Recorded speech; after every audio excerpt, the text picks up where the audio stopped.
ఎన్నిక వస్తే మళ్ళీ గెలిచేది బీఆర్ఎస్ అన్నారు ఎమ్మెల్సీ కల్వకుంట్ల కవిత. బీఆర్ఎస్ లో గెలిచిన వెంకట్రావు అధికార పార్టీలోకి వెళ్లారని, అలాంటి ద్రోహులను చాలా మందిని చూశామన్నారు. గులాబీ పార్టీ వాళ్ళు కాస్త ఏమర్పాటుగా ఉన్నా ఖచ్చితంగా తెలంగాణను ఆగం చేస్తారన్నారు.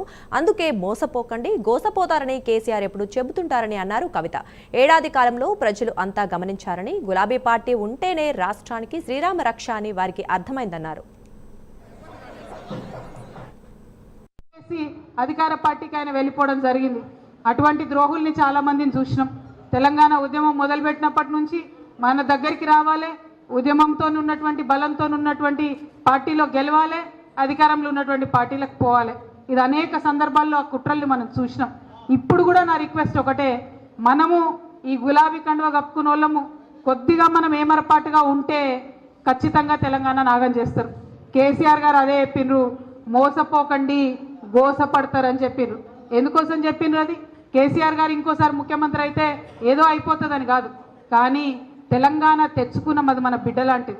బిడ్డకి ఏది కావాలో ఎట్లా చూసుకోవాలనేటటువంటి ఆలోచన మనకు ఈ గులాబీ కండువ కప్పుకున్న వాళ్ళకు ఉంటుంది తప్పితే వేరే వాళ్ళకు ఉండదు. కాబట్టే కేసీఆర్ గారు పదే పదే చెప్పిండ్రు, మోసపోకండి గోసపోతారని చెప్పి.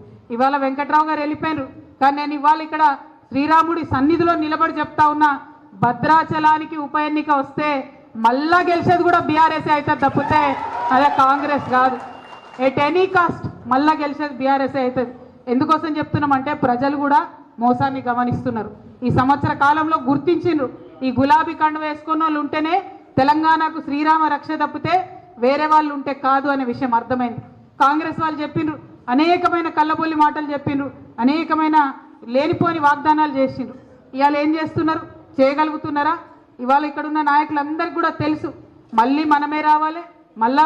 ఎందుకంటే కొద్దిగా నష్టపోయినా ఓర్చుకుంటాం మనమే, మనకు ఆ ఫీలింగ్ ఉంటుంది, ఇది మనది, మన రాష్ట్రం అన్న ఫీలింగ్ ఉంటుంది.